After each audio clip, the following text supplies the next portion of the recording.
और अभी अभी मनीष कश्यप के केस में सबसे बड़ा अपडेट निकल के ये सामने आया है कि मनीष कश्यप अब बिहार की ही जेल में रहेंगे। अभी तक से सुनवाई इसी बात की चल रही थी कि मनीष कश्यप को बिहार में रखा जाएगा या तमिलनाडु में रखा जाएगा। तो मनीष कश्यप को रखा जाएगा अब बिहार में ही, इतना तय है। और ये मनीष कश्यप के भाई हैं और ये बहुत ज्यादा इमोशनल है। ये कई बार मुलाकात भी करने गए और बहुत ज्यादा इमोशनल है। अच्छा, सिर्फ इतनी सी सुनवाई पे कि बिहार में ही मनीष कश्यप को रखा जाएगा, लोगों में खुशी की लहर आ गई। आप क्या कहना चाहेंगे? मैं बहुत खुश हूँ और मेरे परिवार के साथ साथ पूरा बिहार वासी भी आज खुश होंगे कि मनीष का बेटा बिहार का बेटा बिहार में ही रहेगा। एक छोटी सी हम लोग लड़ाई जीत गए। जो कष्ट मेरे भाई को वहाँ पे भाषा को लेकर, खान पीन को लेकर हो रही थी, वो कम से कम कष्ट नहीं मिलेगा यहाँ पे, मुझे उम्मीद है बस।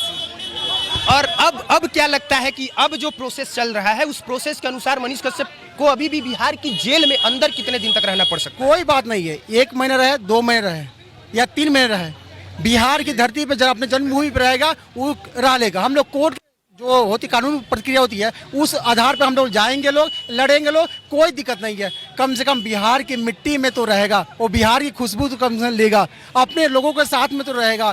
जेल में भी होंगे तो अपने लोग ही होंगे, बहुत सारे गुनहगार भी बेगुनाह भी वहाँ पे होंगे, तो कम से कम उन लोगों के साथ में तो रहेगा। वहाँ पे ना भाषा ना वहाँ पे खान पान कुछ भी नहीं था। मेरे भाई 4 महीने यानी आपको काला पानी के साथ कम से कम 130 दिन मदुरई में रहा है। भाई मेरा गला बैठ गया है।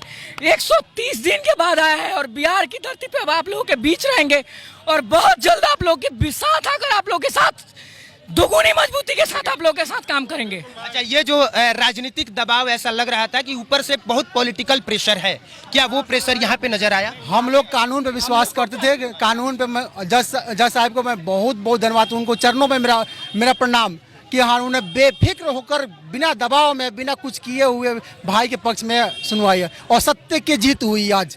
और सच में लगा सत्य कल रात को जिस तरह हुई थी उसको लगा ही नहीं जाएगा बिहार की। मुझे तो उम्मीद ही नहीं थी, मुझे तो उम्मीद जिस तरह षड्यंत्र का खेल किया जा रहा था। कल 2 ऑर्डर हुआ कि हाँ जब बेतिया में ही रखना है, 2 बजे एक और पटिशन आ जाती है जब पटना ट्रांसफर करना है, पटना रिमांड के लिए, और फिर रात को आते हैं बेऊर जेल एक्सेप्ट कर ही नहीं रही कि मनीष कश्यप को हम रखेंगे ही नहीं।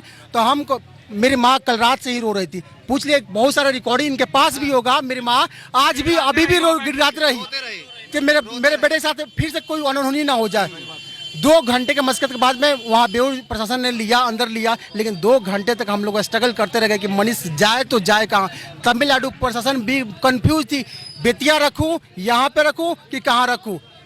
मेरी अभी और लेकिन से बात हुई है, मैंने कहा मनीष कश्यप बिहार रहेंगे, वो मुझसे थम्स अप कर रहे हैं और गले मिल रहे हैं, कह रहे हैं थैंक यू। उनको भी कहीं ना कहीं एहसास हुआ कि हमने जिस बंदे को जेल के अंदर रखा था कहीं ना कहीं वो सही नहीं था। मतलब हम लोग खुश हैं। मदुरई तमिलनाडु प्रशासन से हम लोग को कोई शिकवा गिला नहीं है, हम उनको, मगर उनको भी मैं अभिनंदन करना चाहता हूं कि हाँ जिस तरह से उन्होंने कोऑपरेट किया, कभी मेरे भाई के साथ कभी भी दुर्व्यवहार चाहे कोई भी कष्ट नहीं हुआ। हाँ, लेकिन जब गो बैक का नारा लगा था तो उस टाइम में एक कमरे में बिना पंखे के, उस समय जो मदुरई में पूरे भारत में सबसे ज़्यादा गर्मी होती है, मच्छर कटवाते रहा भाई मेरे, लेकिन वो जो 2 महीने था ना, बहुत बड़ा कष्ट था, बहुत बड़ा कष्ट था जी। तो बहुत लंबे समय तक ये जो लग रहा था, बहुत सारे लोगों को लग रहा था कि मनीष कश्यप जेल के अंदर हैं और मनीष